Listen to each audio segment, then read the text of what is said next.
Please.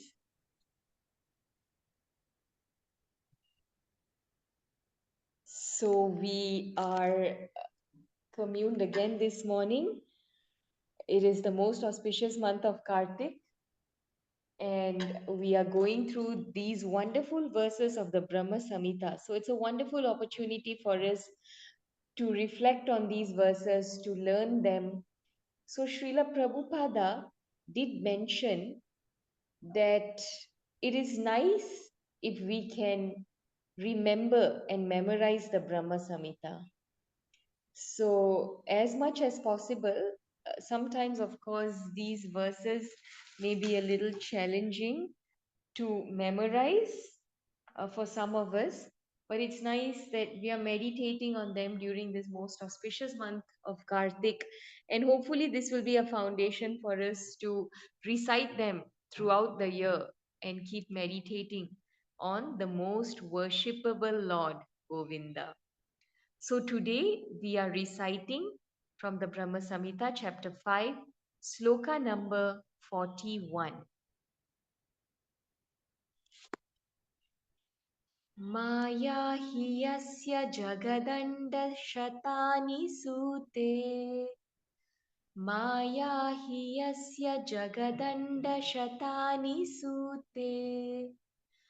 Traigunyatad-vishaya-veda-vitayamana.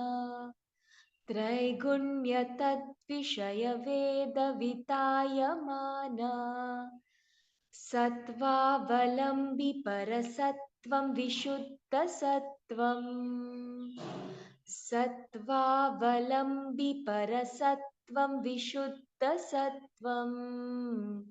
Govindamadi-purusham tamaham bhajami. So we will attempt this again.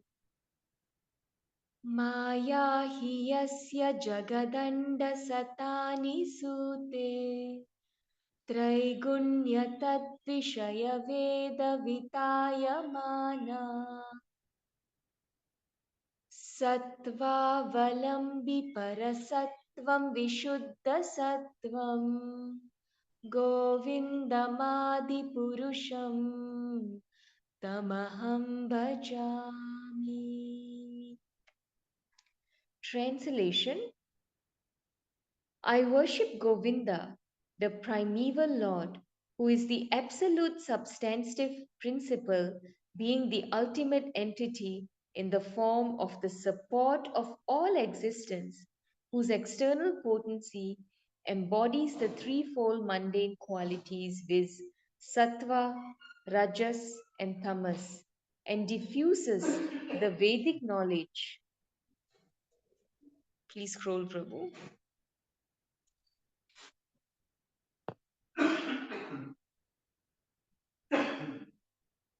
And diffuses the Vedic knowledge regarding the mundane world. Okay. So here, this translation, Brahma-saṁhitā, has been translated by Srila Bhaktisiddhanta Sarasvati Thakur. So this verse speaks about the wonderful potency of the Lord, who is the ultimate original support of all existence, material and spiritual. Here it is specifically mentioned how even the three modes of material nature are energy of the Lord. Okay, so the Lord has various energies, He has multifarious potencies. So today we will discuss a very wonderful pastime of the Lord where He displays His wonderful potency. So this pastime is one of my personal favorites as well. And it is about how Lord Brahma steals the boys and the calves, okay, in Vrindavana. So Sukadev Goswami is reciting the Srimad Bhagavatam to Maharaj Parikshit. And in the 10th canto, Sukadev Goswami actually narrates how Krishna and his friends they go out, of course, to the forest with the cows and the calves. With the calves, they go out with the calves, and there is this demon by the name of Agasura who comes in the form of a terrible snake. This demon is the brother of Putana and Bakasura. So these three are sister brothers: Putana, Bakasura, and Aghasura. So Aghasura is angry and he thinks that Krishna has killed his brother and sister. So he attempts to kill Krishna. All the cowherd boys enter the mouth of Aghasura thinking that he is a large playground. And then finally Krishna enters and Krishna grows larger and larger, and he expands himself to an extent that Aghasura completely bursts and Aghasura ends his life. So then Shukadev Goswami describes that all these cowherd boys, they go back and they tell their mothers about this wonderful killing of Aghasura after 1 year. Okay, after 1 year. So these boys always they had this habit, whenever, just like whenever our children return from school, they want to tell us, okay, you know what, mom, today this happened, this teacher said this, my friend did this, my friend brought this tiffin, it was nice, it was a very nice day in school. So similarly, the boys, every day when they used to return, they used to describe the wonderful pastimes of Lord Krishna to their mothers. But this particular pastime of Krishna killing Aghasura, Sukadev Goswami mentions to Maharaj Parikshit that it was narrated after 1 year. So, out of curiosity, Maharaj Parikshit asks Sukadev Goswami, "Oh Sukadev Goswami, how is it that this pastime was narrated only after 1 year?" So, Sukadev Goswami becomes even more enthused with Maharaj Parikshit's inquisitiveness, and he starts to narrate another wonderful pastime to explain why this pastime of Aghasura was shared by the boys with their mothers after only 1 year.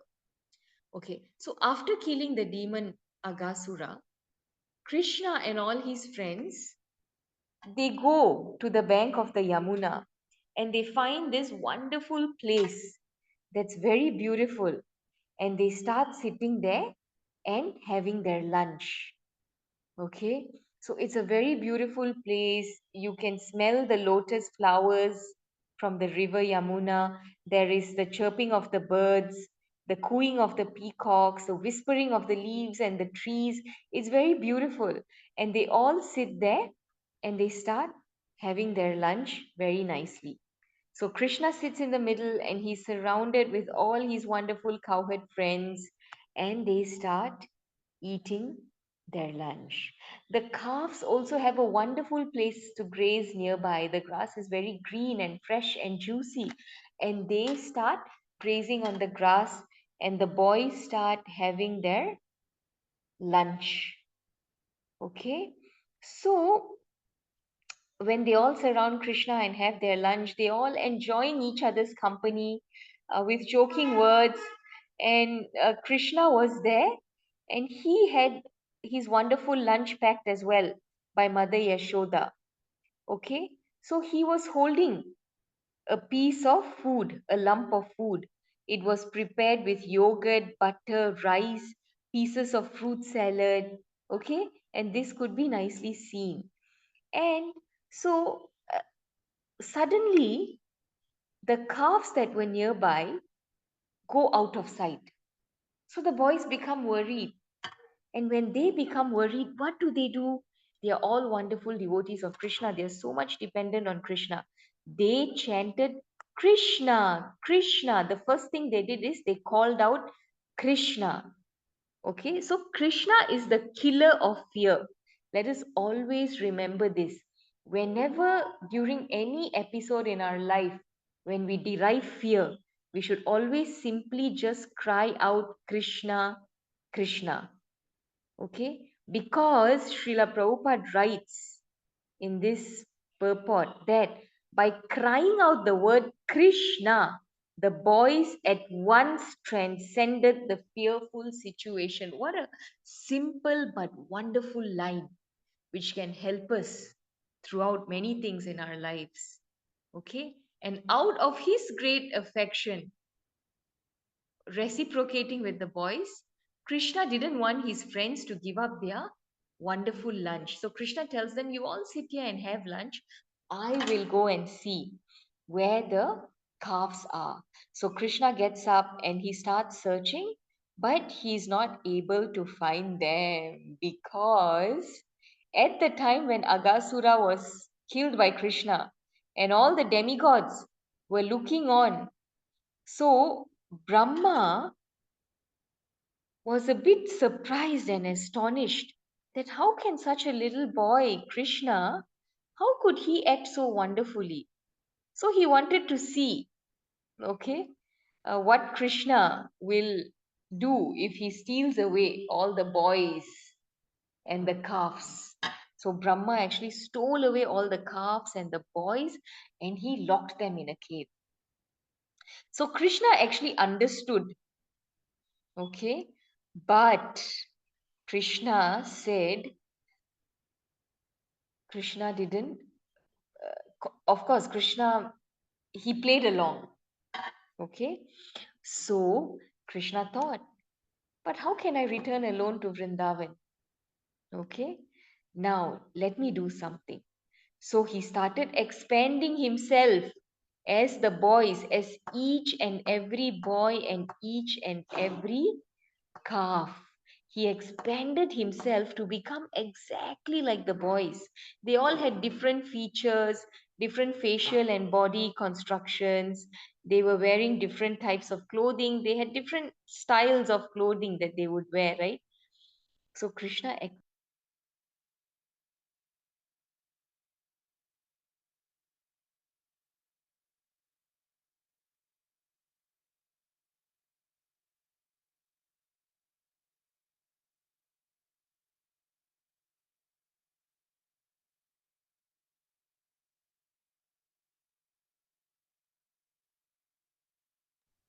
Hare Krishna, Mataji, you're not to be heard. I think we have lost the connection. Well, let's wait for Mataji. Okay, thank you, Prabhu.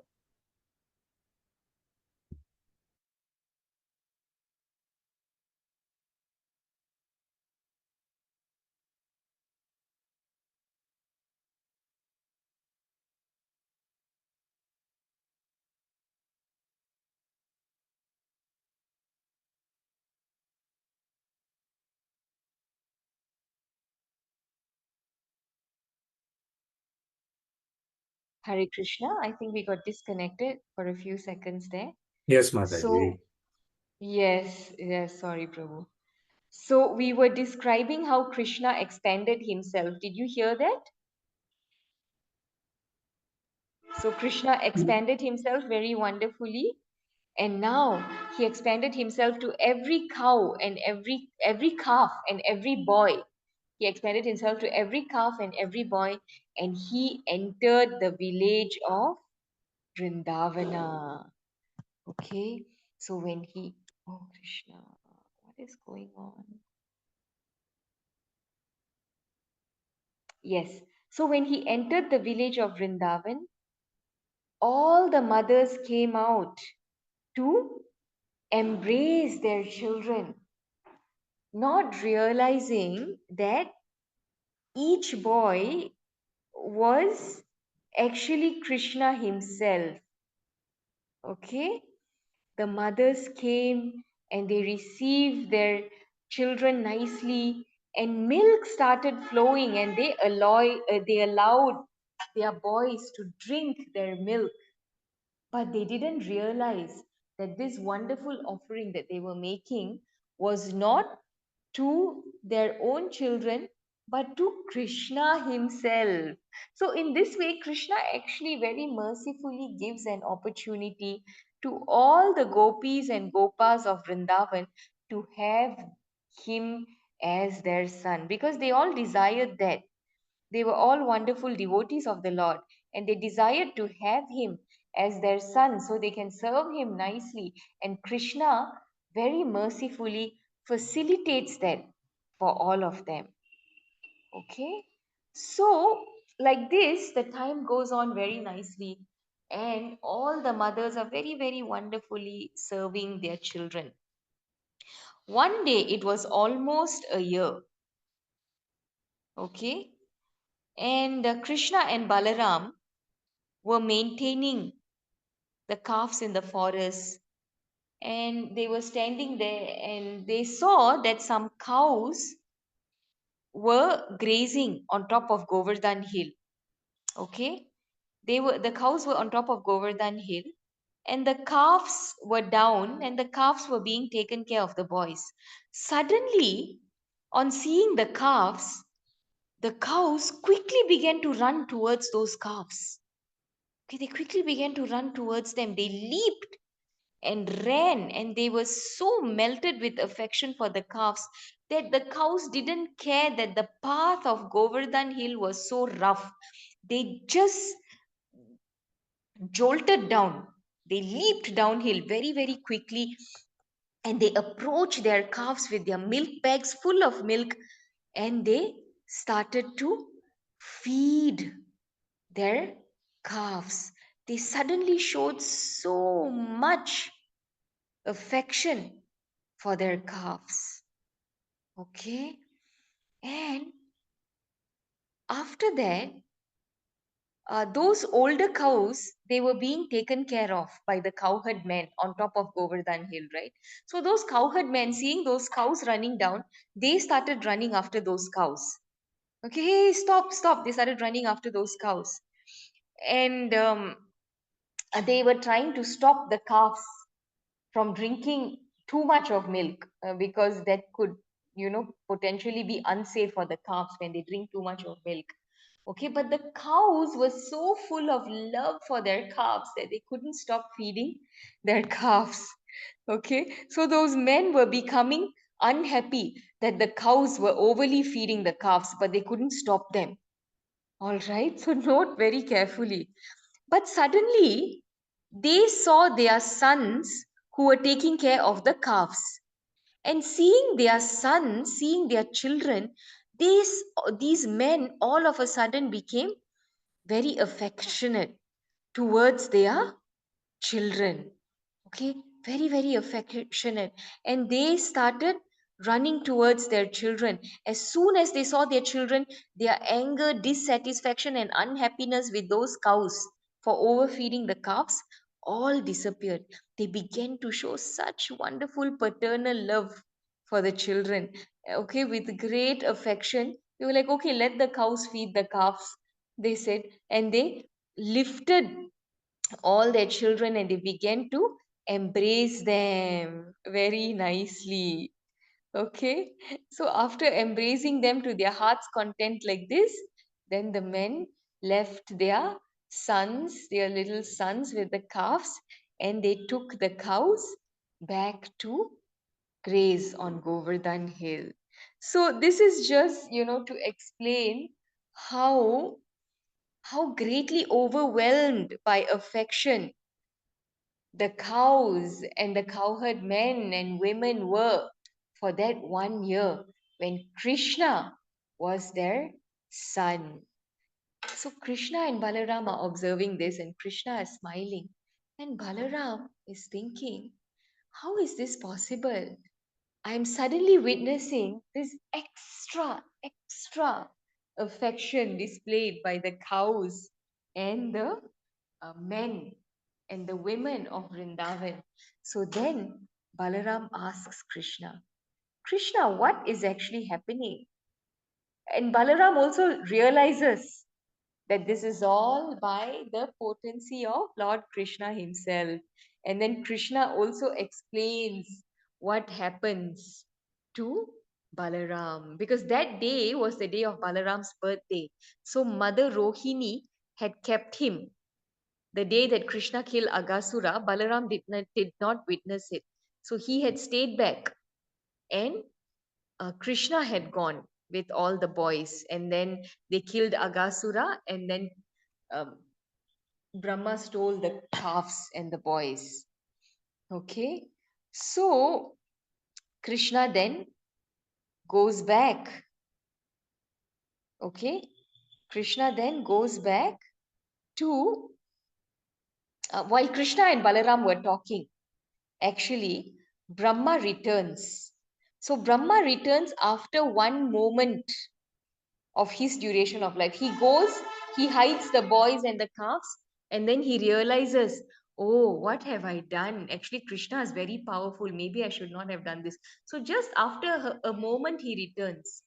But one moment of Lord Brahma is equivalent to 1 year of hours in this planet. So, after one moment, Brahma came to see the fun caused by his stealing of the boys and calves. But at the same time, Brahma became afraid that he is playing this trick on Krishna. Okay, so he was very anxious, so he didn't stay away very long. He came back after a moment by his calculation. And when he came back, he saw that all the boys and the calves were playing with Krishna in the same way, okay, as he had left them.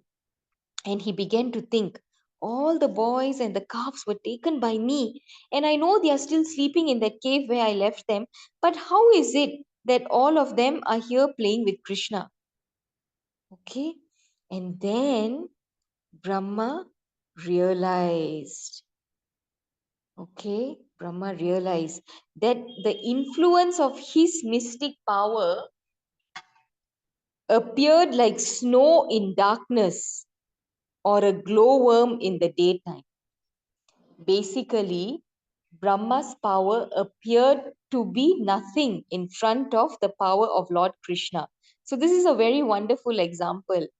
Okay, snow in the darkness. If we see the valley or the peak of a mountain covered with snow, during the day it appears to shine under the sunlight. It appears to shine very beautifully. But at night, it appears dull and shiningless. Same way, okay, a glowworm during the night, it appears to be very, very glowing and shining, and it has a lot of glitter. Okay, but at night, the worm has no glitter. Sorry, at night, the worm is very glittering, but during the day, it appears dull, right? Similarly, Lord Brahma is very powerful and he is the creator, but in front of Lord Krishna, even his powers appear dull because Lord Krishna is the all powerful. Okay, so in order to convince Brahma, Lord Krishna, he wanted to convince Brahma that all those calves and boys were not the original ones. Okay, so Krishna transformed, he in front of Brahma, the boys and the calves who were playing with Krishna immediately transformed into Vishnu forms. Okay, and so Brahma saw that all the Vishnu forms were of bluish color. They were dressed in yellowish garments. All of them had 4 hands, and they had beautiful pearls and earrings and flower garlands, very beautifully. Just their chests were marked with Srivatsa, and their necks were just like conch shells. Their legs were decorated with bells, their fingers with jeweled rings. And Brahma saw tulsi leaves on their bodies, and all of them were looking very beautiful. Okay, so Lord Brahma became bewildered, and Lord Brahma actually realized that all these different forms and boys and calves were not transformed by the normal mystic powers of a yogi or a demigod, but these calves and boys were transformed into Vishnu Murtis meaning this person, Krishna, is basically Vishnu himself. Krishna is the source of Mahavishnu, right? So then Lord Brahma realized that this little boy is none other than the Supreme Personality of Godhead. Okay, so as soon as Lord Brahma realized, then he goes and he offers his most respectful obeisances unto the Lord. And Lord Brahma begins to recite wonderful prayers, worshipping the Lord and glorifying the Lord. Okay, so in this way, we can see that the Supreme Lord does not allow everyone to see his true self. Lord Brahma is very powerful, he's more powerful, he's superior to all other demigods. Yet, he could not comprehend the Supreme Personality of Godhead. So, when Krishna chooses, he may let us forget him as well. And when Krishna chooses, he may help us to remember him. So, hence, we should always pray to the Lord that we remember him in all circumstances. Okay, so thus, when Krishna gives Brahma this special potency, then Brahma could actually appreciate Vrindavan. He understood the presence of the Lord. He understood the presence of the Lord. Immediately he got down from his swan. He fell down in front of the Lord and he offered his Dandavat pranams. Danda. The word means falling down like a stick. So Lord Brahma offered respects to Krishna, falling down like a stick.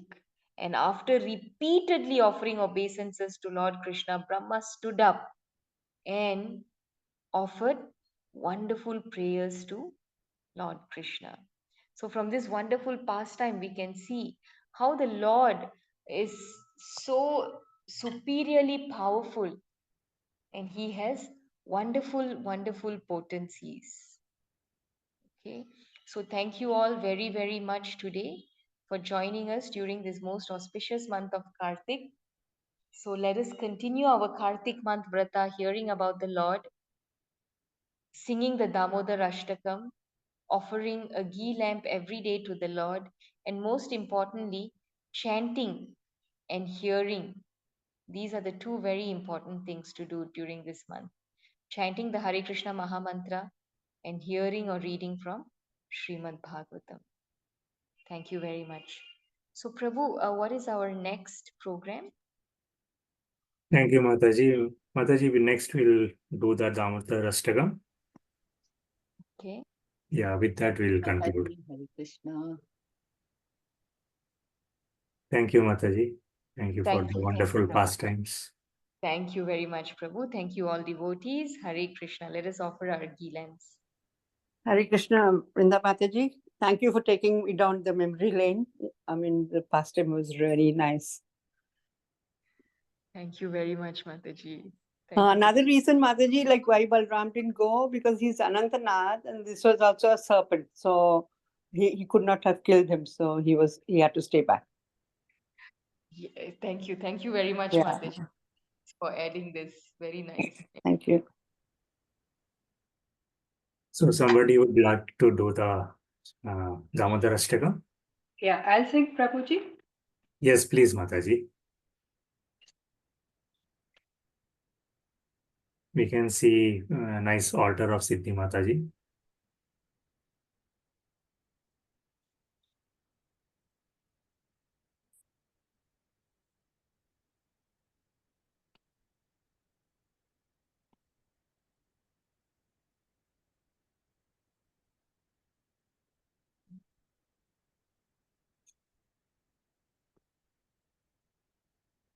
नमामीश्वरं सच्चिदानन्दरूपं लसत्कुण्डलं गोकुले व्रजमानं यशोधाभ्यो लोकलाघवमानम् परामश्रमात्यन्तधृत्य रिदन्तं मुहुर्नेत्रयुग्ममृजन्तम् कराम्बोजयुग्मेन सार्थकनेत्रम् मुहुश्वासकं पात्रीरेकान्तकण्ठ स्थितग्रैव दामोदरं भक्तिपदम् इति दृक्स्वलीलाभिरानन्दकुण्डे स्वघोषं निमज्जन्तम् अख्यपयन्तम् तदीयेष्टिजिग्नेषु भक्तिर्जितत्वं पुनः प्रेमस्तं सत्वृति वन्दे वरं देवमोक्षाणां मोक्षं वदिं व न चन्यं वृणेऽहं वरिष्यदपिह इतं ते वपुर्नाथ गोपाल बाल सदा मे मनस् आविरस्तं किमन्य इतं ते मुखं भोज अत्यन्तनीलै वृतं कुण्डलै स्निग्धरक्तस्य गोप्य मुहुश्चुम्बितं बिम्बरक्तधरं मे मनसा विरास्ताम् आलं लक्ष्यलभ्यै नमो देव दामोदर अनन्त विष्णु प्रसीद प्रभो दुःखजलाब्धिमग्नौ कृपा दृष्टि विस्याति दीनबतानु ग्रहाणि समम् अग्न्यम् अधि अक्षिदृश्य कुबेरात्मजौ बाध्य मृत्यौ यदत्वा त्वया मूर्छितौ भक्ति भजौ कृतौ च तथा प्रेम भक्तिं स्वकामे प्रयच्छ नमो शीघ्रहो मेस्ति दामोदरेह नमस्ते स्तु धाम्ने सूरदीप्तिधाम्ने त्वदीयोदरायात विश्वस्य धाम्ने नमो राधिकायै प्रियायै नमो नन्तलीलाय देवाय तुभ्यं हरे कृष्णा कृष्णा कृष्णा हरे हरे हरे रामा रामा रामा हरे हरे हरे कृष्णा कृष्णा कृष्णा हरे हरे हरे रामा रामा रामा हरे हरे हरे कृष्णा प्रभु जी दंडवत प्रणाम thank you very much Hare Krishna Thank you, Siddha Mataji. Thank you, devotees. We'll continue from tomorrow again. Please do join. Hare Krishna Dandavat Pranam. Vanchakalpatrubhyascha kripa sindhu eva cha patitanam pavnebhyo vaishnavabhyo namo namah. Anant Koti Vaishnavinda ki jai. Thank you, Mataji, Prabhuji, for Hare joining. Krishna, Prabhuji. Hare Hare. Krishna. Thank you, Prabhuji. Dandavat pranam. Dandavat Pranam. Hare Krishna, thank you. Prabhuji, Dandavat pranam. Hare Hare Krishna, Krishna, Prabhuji. Dandavat. Hare Krishna to everybody. Dandavat pranam. Hare Krishna, Prabhuji, Dandavat Pranam. Hare Krishna to all assembled devotees here.